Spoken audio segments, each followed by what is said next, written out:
Welcome to my YouTube channel gain education. आज की इस वीडियो में हम पढ़ने वाले हैं क्लास 10th हिस्ट्री का chapter number first, the rise of nationalism in Europe. ये इस चैप्टर का पार्ट नंबर 3 होने वाला है। इसमें हम कवर करेंगे the age of revolution 1830 to 1848। मतलब कि 1830 से 1848 के बीच में जो भी रिवोल्यूशंस हुए थे उनके बारे में हम इस चैप्टर में पढ़ेंगे। ओके, सो स्टार्ट करते हैं। As conservatism regime tried to consolidate their power, liberalism and nationalism came to increasingly associate with revolution in many regions of Europe such as Italy, Germany, states, the provinces of Ottoman Empire, Ireland and Poland। इसका मतलब कि जब जो रूढ़िवादी शासन था उसने अपनी पावर को और ज़्यादा स्प्रेड करा और ज़्यादा अपनी पावर को हार्श बनाया, तब लिबरलिज़म और नेशनलिज़म बढ़ा रिवॉल्यूशन के साथ। ये जो लिबरलिज़म और नेशनलिज़म है वो यूरोप के बहुत से इलाकों में बढ़ा, जैसे कि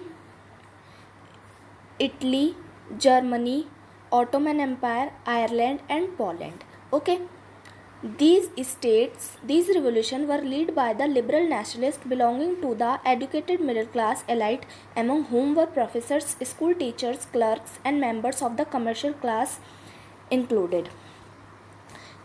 ये जो रिवोल्यूशन करा गया है लिबरल नेशनलिस्ट के द्वारा करा गया, और लिबरल नेशनलिस्ट के अंदर आते थे educated middle class. Educated middle class में कौन कौन से लोग इंक्लूड्स थे? प्रोफेसर्स, स्कूल टीचर्स, क्लर्क्स और member of commercial middle class. Okay,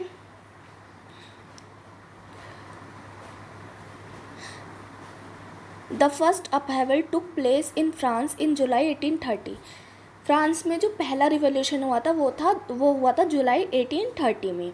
the bourbon king who had been restored to power during the conservatism reaction after 1815 were now overthrown by liberal revolutionary who installed a constitutional monarchy with Louis Philippe as its head। मतलब कि ये जो जुलाई revolution हुआ था 1830 में, इसमें जो bourbon king था लुइस फिलिप, उसको रिस्टोर कर दिया गया उसकी पावर से, और फ्रांस में एक कॉन्स्टिट्यूशनल मोनार्की लाई गई जिसके हेड था लुइस फिलिप। मतलब लुइस फिलिप को वहाँ पर राजा तो बनाया, लेकिन कॉन्स्टिट्यूशनल मोनार्की के अंदर। मतलब अब वहाँ पर एक कॉन्स्टिट्यूशन था जिसके अंदर कुछ रूल्स है जो कि राजा को फॉलो करने पड़ते थे। When France sneezed, Metternich remarked the rest of the Europe catches cold। अब जो ड्यूक मेटरनिक था जिन्होंने ट्रीटी ऑफ वियना को भी होस्ट करा था, उन्होंने ये स्टेटमेंट दी कि when France sneeze the rest of the Europe catches cold. मतलब जब फ्रांस छींकता है तो पूरे यूरोप को जुकाम हो जाता है। उन्होंने ऐसा क्यों कहा, आगे देखते हैं। The July revolution sparked an uprising in Brussels which lead to Belgium breaking away from the United Kingdom of Netherland. क्यों कहा? क्योंकि जो जुलाई रिवोल्यूशन हुआ था ना, जब जुलाई रिवोल्यूशन हुआ था तो उसकी चिंगारी पूरे यूरोप में फैली थी, और उसकी चिंगारी ब्रुसेल्स में भी गई थी, जिसकी वजह से जो ब्रुसेल्स है, मतलब जो कि बेल्जियम के अंदर आता है, ब्रुसेल्स बेल्जियम का कैपिटल है, वो यूनाइटेड किंगडम ऑफ नीदरलैंड से अलग हो गया। ठीक है। An event that mobilized nationalist feeling among the educated across Europe was a Greek War of Independence। अब यूरोप में जो ग्रीस था वहाँ पर ग्रीक के जो इंडिपेंडेंस थी उसके लिए वॉर हुआ था। इस वॉर ने जो नेशनलिस्ट थे और जो एजुकेटेड क्लास के लोग थे उनके दिल में नेशनलिज्म की फीलिंग को भी जगाया था इस ग्रीक के वॉर ने। ठीक है। Greece had been part of Ottoman Empire since 15th century. 15th century में जो ग्रीस था वो ऑटोमन एम्पायर के अंडर आता था। The growth of revolutionary nationalism Europe sparked off a struggle for independence among the Greeks which began in 1821। जो Greek के independence के लिए वॉर स्टार्ट हुई थी वो हुई थी 1821 में। Nationalists in Greece got supported from the Greek living in exile and also many West Europe who had sympathies for ancient Greek culture। जो ग्रीस के लोग थे उनको सपोर्ट मिलता था ग्रीक के लोगों से जो कि एग्जाइल में रहते थे, और बहुत सारे वेस्ट यूरोप के लोगों से जो जिनकी भावनाएं ग्रीक के कल्चर से जुड़ी हुई थी। क्यों? क्योंकि वो लोग ग्रीक को अपना कार्डल ऑफ यूरोपियन सिविलाइजेशन मानते थे। ठीक है, मतलब वहाँ से ही उनकी सभ्यता स्टार्ट हुई थी, वो लोग ये मानते थे, इसलिए वो ग्रीक के लोगों को सपोर्ट करते थे इंडिपेंडेंस दिलाने में। Poet and artist loaded Greek at the caldron of European civilization and mobilized public opinion to support its struggle against a Muslim empire. जो poets हैं और artist हैं उन्होंने ग्रीस को as the cradle of European civilisation बताया था। ठीक है, और ग्रीक की इंडिपेंडेंस के लिए उन्होंने बहुत ज़्यादा स्ट्रगल भी करा था। The English poet Lord Byron organized fund and later went to fight in the war where he died of fever in 1824. एक इंग्लिश पोइट हैं लॉर्ड बायरन, उन्होंने ग्रीस के इंडिपेंडेंस के लिए बहुत ज़्यादा स्ट्रगल करा, उन्होंने फंड ऑर्गेनाइज करे और उन्होंने बाद में युद्ध भी लड़ा, लेकिन उनकी मृत्यु हो गई 1824 में ड्यू टू फीवर। ठीक है, फिर बाद में ट्रीटी ऑफ कॉन्स्टेंटिनोपल साइन करी गई थी 1832 में, जिसमें ग्रीक को एज ए इंडिपेंडेंट नेशन घोषित कर दिया गया। ओके, यहाँ तक समझ आया? आगे बढ़ते हैं। The romantic imagination and national feeling. इसका मतलब क्या है? इसका मतलब है कि लोगों के दिल में जो अपने नेशन के लिए फीलिंग थी वो सिर्फ और वो जो अपने नेशन को एक मतलब कि अपनी कंट्री को एक नेशन में कन्वर्ट करना चाहते थे, उसमें सबकी एक अलग अलग आइडियोलॉजी थी। तो उन आइडियोलॉजी के बारे में हम यहाँ पर पढ़ेंगे।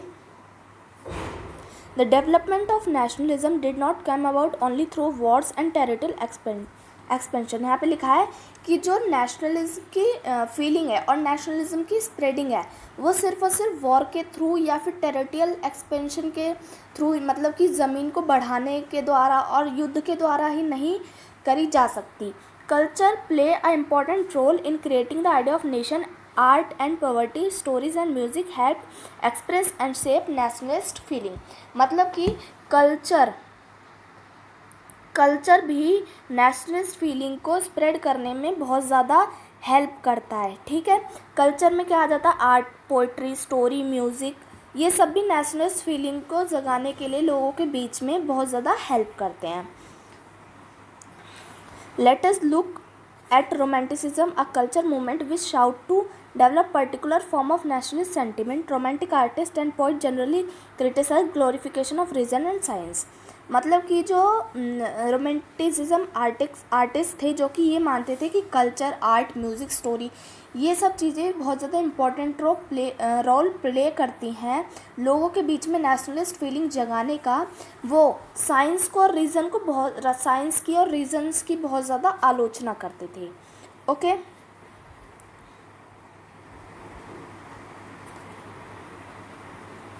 And focus instead on emotion, institution and methyl feelings.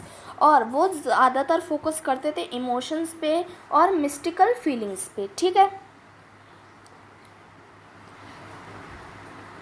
There effort was to create a sense of shared collective heritage, a common culture past as the basis of nation. Other romantics such as German philosopher John Gottfried Herder claimed that true German culture was to be discovered among the people. Das Walk, मतलब एक romantic artist है जिनका नाम था John Gottfried हर्डर। उन्होंने German के सच्चे culture को बताया। दास वॉक मतलब कि कॉमन पीपल। ओके, मतलब कि जो जर्मन के पीपल्स हैं वही बहुत ज़्यादा इम्पॉर्टेंट है नेशनलिस्ट फीलिंग जगाने के लिए, और वही जर्मन का असली कल्चर है, असली सभ्यता है। It was through folk song, folk poetry and folk dance that true spirit of nation volksgeist was popularised. मतलब कि जो दास वॉक है, जर्मन के जो कॉमन पीपल हैं वो अपने आसपास के लोगों में नेशनलिस्ट फीलिंग को जगा सकते हैं बाय वहाँ के फोक सॉन्ग, फोक पोट्री, फोक डांस। ठीक है, इनके थ्रू वो अपने मन में, अपने दिल में नेशनलिस्ट फीलिंग को जगा सकते हैं। ज़रूरी नहीं है कि वॉर और टेरिटोरियल एक्सपेंशन ही नेशनलिस्ट फीलिंग को जगाने के लिए, नेशनलिज्म को स्प्रेड करने के लिए इम्पॉर्टेंट है। So collecting and recording this form of वॉक culture was essential project of nation building. मतलब कि ये जो हमारे फॉक कल्चर हैं ये बहुत ज़्यादा एसेंशियल है नेशन को बिल्ड करने के लिए।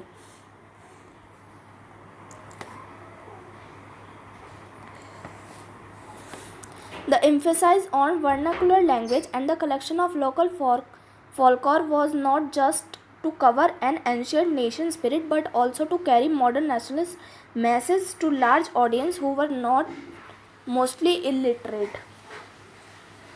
मतलब कि जो वर्नाकुलर लैंग्वेज होती है, वर्नाकुलर लैंग्वेज मतलब कि एक जगह पर बोलने जाने वाली आम भाषा, ठीक है, वो वर्नाकुलर लैंग्वेज और फॉकलोर मतलब फॉक कल्चर, ये सिर्फ नेशनल स्पिरिट मतलब एंशियंट नेशनल स्पिरिट मतलब कि पुरानी सभ्यता को और नेशनलिज्म को जगाने के ही काम नहीं आता, बल्कि ये जो आधुनिक नेशनलिस्ट है मतलब जो मॉडर्न नेशनलिस्ट मैसेज है उसको भी ऑडियंस तक पहुंचाने का काम करता है जो कि इलिटरेट है।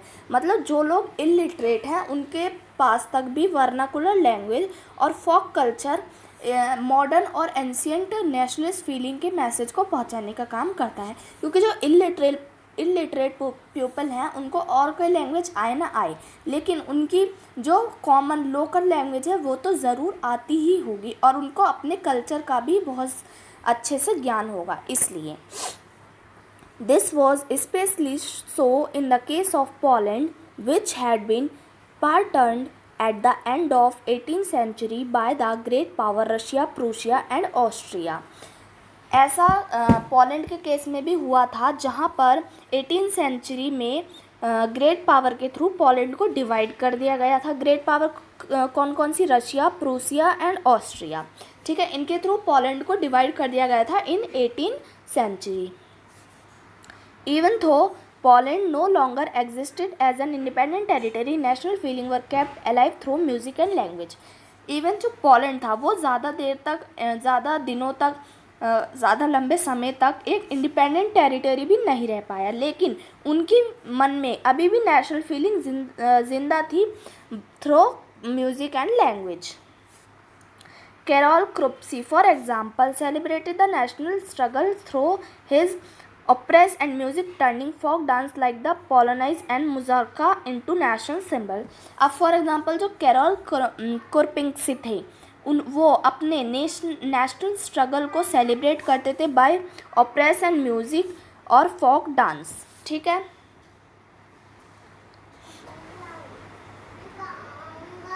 Language to play an important role in developing nationalist। मतलब कि जो लैंग्वेज है वो भी एक बहुत इम्पॉर्टेंट रोल प्ले करता है नेशनलिस्ट सेंटिमेंट को जगाने के लिए। After Russian occupation, the Polish language was forced out of school and Russian language was imposed everywhere। मतलब कि जब रशियन ऑक्यूपेशन प्रैक्टिस में आया तो जो पॉलिश लैंग्वेज थी उसको फोर्स्ड आउट कर दिया गया स्कूलों से और रशियन लैंग्वेज को हर जगह इम्पोज कर दिया गया। मतलब पॉलिश लैंग्वेज किसी को भी बोलना अलाउ नहीं था और सबको रशियन लैंग्वेज ही बोलना पड़ता था, चाहे वो किसी को आए या फिर ना आए। In 1831, an armed rebellion against Russian rule took place, which was ultimately crushed। मतलब कि 1831 में एक आर्म्ड रिबेलियन भी बनाई गई लोगों के द्वारा रशियन लैंग्वेज के अगेंस्ट, लेकिन उसको भी वहाँ की गवर्नमेंट ने तोड़ दिया, क्रस्ट कर दिया। Following this, many members of clergy in Poland began to use language as a weapon of national resistance। इसी टाइम पे जो पोलैंड के क्लर्जी मेंबर्स थे उन्होंने लैंग्वेज को एज अ वेपन भी यूज़ करा। Polish was for church gathering and all regional instruction. जो पॉलिश लैंग्वेज थी वो हर एक रीजनल इंस्ट्रक्शन के लिए यूज़ करी जाने लगी और चर्च में यूज़ करी जाने लगी। As a result a large number of priest and bishops were put in jail or sent to Siberia by the Prussian authority as a punishment for their refusal to speak in Russian। इसी के result में जो लोग थे जो मतलब कि polish language use करते थे, रशियन लैंग्वेज को यूज़ ना करके उनको जेल भेज दिया गया और साइबेरिया भेज दिया गया as a punishment. The use of to Polish come to be seen as symbol of struggle against Russian dominance. Polish का जो वहाँ पर लोग यूज़ करते थे उसको एज अ सिंबल माना गया for the struggle against Russian dominance. Okay, अब hunger, hardship and popular revolt, मतलब कि भूख, महामारी और पॉपुलर रिवोल्ट्स के बारे में हम यहाँ पे पढ़ेंगे। अब देखो, यूरोप में इतने दिनों से वॉर चल रहे थे, इतने सारे रिवोल्यूशन चल रहे थे, तो बेसिक सी बात है लोगों के बीच में बहुत ज़्यादा महामारी और भूखमरी भी फैली होगी, तो उसके बारे में हम यहाँ पर पढ़ने वाले हैं। The 1830 were year of great economic hardship in Europe. 1830 में यूरोप में बहुत ज़्यादा इकोनॉमिक हार्डशिप आई, मतलब आर्थिक स्थिति यूरोप में 1830 में बहुत ज़्यादा ख़राब हो चुकी थी। The first half of the 19th century show an enormous increase in population all over Europe, मतलब कि 19th सेंचुरी में यूरोप में जो आधे से ज़्यादा जनता थी वो मतलब बहुत तेज़ी से बढ़ रही थी। यूरोप में पॉपुलेशन भी बहुत तेज़ी से बढ़ रही थी 19th सेंचुरी में। In most country there were more job seekers of job than employment, मतलब कि ज़्यादातर जो कंट्री थी वहाँ पर नौकरियों से ज़्यादा, रोज़गार से ज़्यादा बेरोज़गार फैला हुआ था।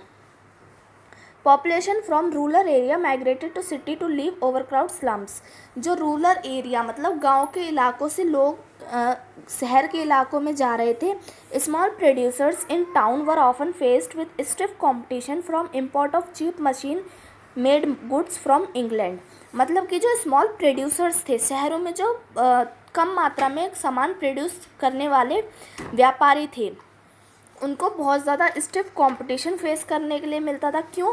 क्योंकि इंग्लैंड से सस्ती दामों पर सामान आ रहा था और वो सामान मशीन मेड था, इसलिए वो सस्ता था। Where industrialisation was more advance than on the continent, मतलब कि इंग्लैंड में जो इंडस्ट्रियलाइजेशन था वो ज़्यादा एडवांस था और यूरोप से ज़्यादा एडवांस इंडस्ट्रियलाइजेशन हमें इंग्लैंड में देखने के लिए मिलता था, इसलिए वहाँ से सस्ते दामों पर सामान आ जाता था आसानी से। This was especially so in textile production which was carried out mainly in homes और small workshops and was only partly mechanised.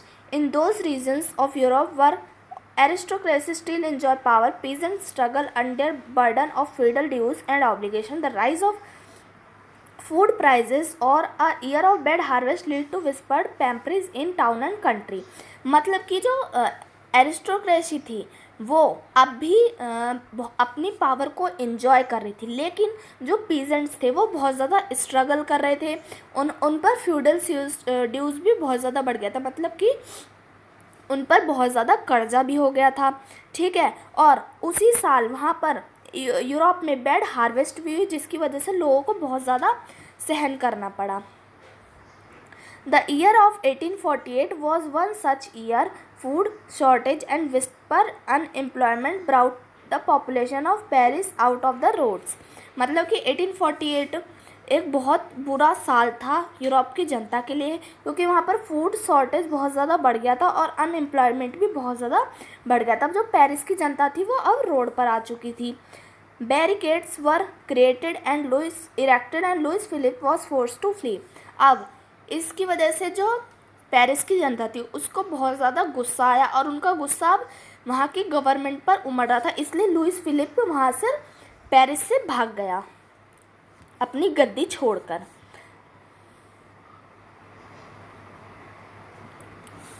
National Assembly proclaimed republic granted suffrage to all adult male above 21। अब वहाँ से Louis Philip अपनी शासन गद्दी को छोड़कर चला गया था जो वहाँ पर, तो इसलिए वहाँ पर जो नेशनल असेंबली थी उसने अपने आप को एज अ रिपब्लिक प्रोक्लेम्ड कर दिया और वहाँ पर सफरेज का राइट सभी 21 ईयर से अबव मेंस को दे दिया गया। सफरेज मतलब right to vote, and guaranteed the right to work, और वहाँ पर सभी को राइट टू वर्क की गारंटी दी गई। National workshops to provide employment were set up, मतलब कि जो नेशनल वर्कशॉप थी अब वो एम्प्लॉयमेंट भी प्रोवाइड कर रही थी सबको।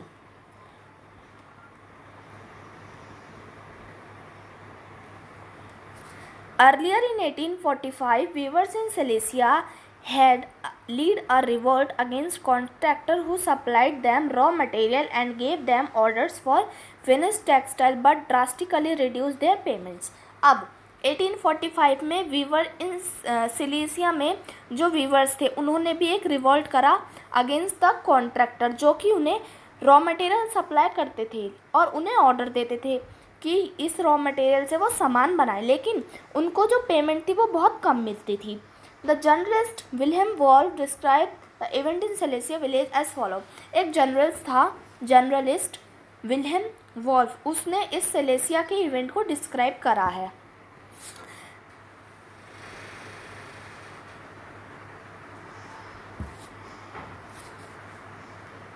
In this village with 18,000 inhabitants, cotton weaving is the most whispered occupations. मतलब एक विलेज था जिसमें 1800 परिवार रहते थे, 1800 लोग रहते थे और वो सब कॉटन वीविंग का काम करते थे. यह वहाँ की मेन ऑक्यूपेशन थी. The misery of workers is extreme. The desperate need for job has been taken advantage of by contractor to reduce the price of good they order. अब वहाँ पर इतनी ज़्यादा पॉपुलेशन थी तो आम सी बात है वहाँ पर एम्प्लॉयमेंट भी बहुत ज़्यादा बढ़ता होगा. इसी बात का फ़ायदा उठाकर जो वहाँ के कॉन्ट्रैक्टर थे वो उनके जो एम्प्लॉयमेंट का जो मतलब पेमेंट थी उसका प्राइस रिड्यूस कर देते थे. On 4 June at 2 p.m., a large crowd of weavers emerged from their home and marched in pairs up to the mansion of their contractor demanding higher wages. अब इसी वजह से वहाँ के जो लोग थे, आम जो लोग थे जो नौकरी करते थे, उन कॉन्ट्रैक्टर के पास उनका गुस्सा बहुत ज़्यादा उमड़ गया. 4 जून को दोपहर को 2 बजे वो सभी एक भारी भीड़ में जो कॉन्ट्रैक्टर्स थे उनके घर पे जाकर उन्होंने हमला बोल दिया. They were treated with scorn and threats alternately. Following, this group of them forced their way into the house, smashed it with elegant window panes, furniture, proclaimed.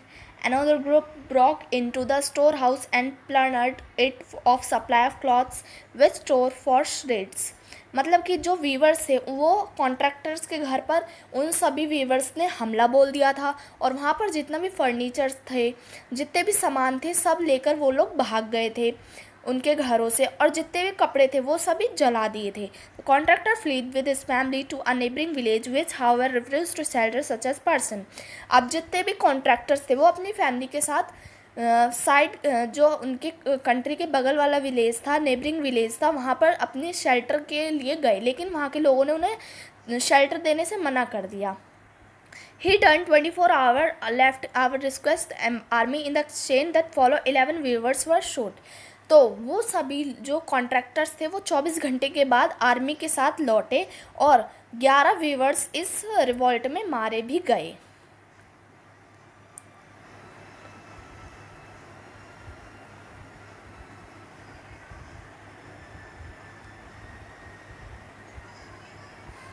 The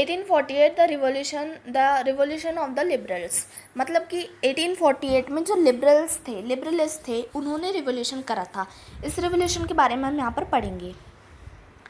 Parallel to the revolts of poor, unemployed and starving peasants and workers in many European countries in the year 1848, a revolutionary led by the educated middle class was underway.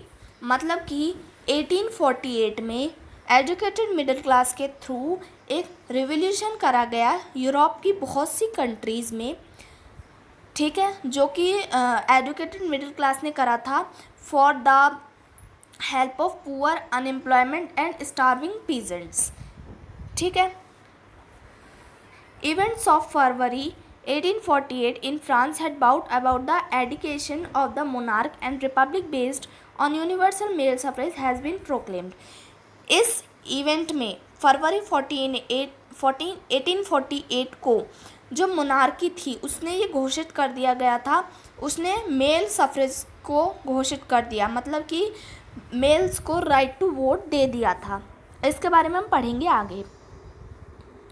In other parts of Europe where independent nation states did not yet exist, such as Germany, Italy, Poland, Austro-Hungarian Empire, men and women of the liberal middle class combined the demands as a constitutionalism with national unification.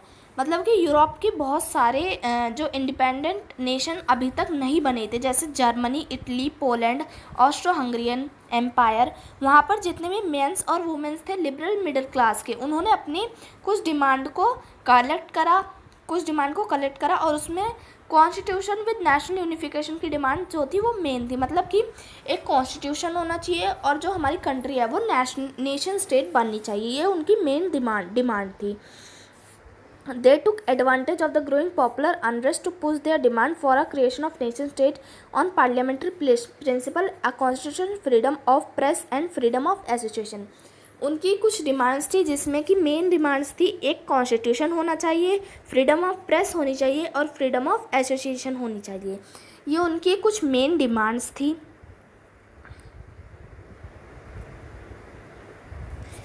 In the German regions, a large number of political associations whose members were middle-class professional businessmen and prosperous artisans came together to city of Frankfurt and decided to vote for all German National Assembly.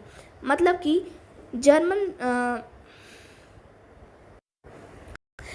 German reason में जो large number of middle class के लोग थे, जैसे profession businessman, वो artist, वो सभी Frankfurt Parliament में इकट्ठा हुए। ठीक है।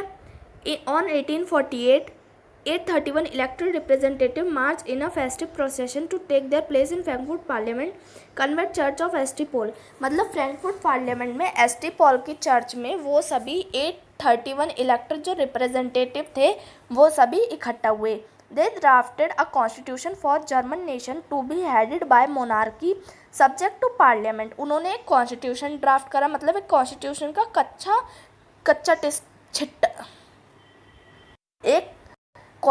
का कच्चा चिट्ठा बनाया और उसको when the deputies offered the crown to the term Frederick William IV, King of Prussia, he rejected it and joined other monarch to oppose the elected assembly. और उसको जब उन्होंने वहाँ के राजा फ्रेडरिक विलियम फोर्थ को दिया तो उन्होंने इसे लेने से इनकार कर दिया और वहाँ पर दूसरे राजा के साथ, दूसरे मोनार्क के साथ एक इलेक्टेड असेंबली ज्वाइन कर ली।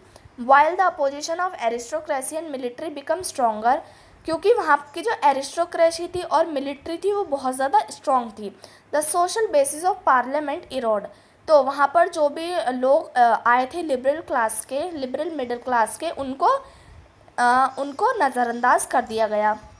The parliament was dominated by middle class who resisted the demand of worker and artisan and constitutionally lost their support in and troops were called in and assembly was forced to disband.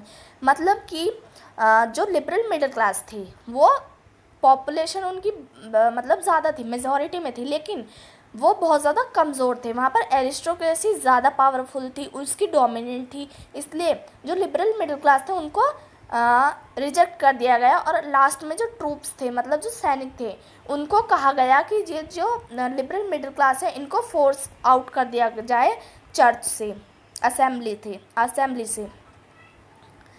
The issue of extending political right to women was controversial one within the liberal movement in which a large number of women had participated actively over the year.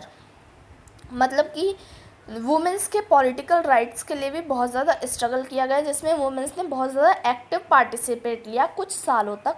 Women had form their own political association, मतलब कि वहाँ पर जो women's थी, महिलाएं थी, उन्होंने अपनी पॉलिटिकल एसोसिएशन बनाई, खुद की न्यूज़पेपर छापे और पॉलिटिकल मीटिंग में एक्टिवली पार्टिसिपेट लिया।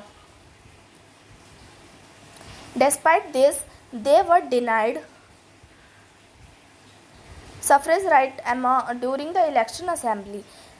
इसके अलावा भी जो वुमेन्स थी उनको राइट टू सफरेज नहीं दिया गया था और नेशनल असेंबली में भी उनको ज़्यादा बढ़ावा नहीं दिया जाता था। Frankfurt Parliament convent in the church of S T. Paul, women were admitted only as observer to stand the visitors gallery. मतलब कि फ्रैंकफर्ट पार्लियामेंट में वुमेन्स को as a visitors as a visitors on the gallery stand करवा दिया जाता था, उनको कोई भी मेन रोल नहीं दिया जाता था। Though the conservative force were able to suppress liberal movement in 1848, they could restore the old order. Monarchs were beginning to realize that the cycle of revolution and repression could only be ended by granted concession to liberal nationalists and revolutionaries. मतलब कि अब जो वहाँ की monarch थे, मतलब German के जो मोनार्क थे, उनको ये रियलाइज़ होने लगा कि ये जो रिवोल्यूशन और रिप्रेशन, मतलब कि लोग रिवोल्यूशन करेंगे और हम उसको रिप्रेस कर लेंगे, ये साइकिल कब तक चलती रहेगी, हमें उनकी बात अब मान लेनी चाहिए। Hence in the year after 1848 the autocratic monarchy of Central and Eastern Europe began to introduce the changes that had already taken part Western Europe before 1815. अब 1848 में जो ऑटोक्रेटिक मोनार्की थी सेंट्रल और ईस्टर्न यूरोप की, उन्होंने वहाँ पर कुछ चेंजेस लाना स्टार्ट कर दिया। The serfdom and bonded labour were abolish, मतलब कि वहाँ पर सर्फडम और बॉन्डेड लेबर को एबॉलिश कर दिया गया। और जो हैब्सबर्ग और the Habsburg ruler granted more autonomy in the Hungarians in 1871, मतलब कि जो हैब्सबर्ग में जो हंगरियंस थे उनको ज़्यादा ऑटोनॉमी दी गई। ओके, आज की वीडियो यहीं ख़त्म होती है। आगे के जो चैप्टर हैं हम नेक्स्ट पार्ट में कवर करेंगे। तब तक के लिए बाय बाय।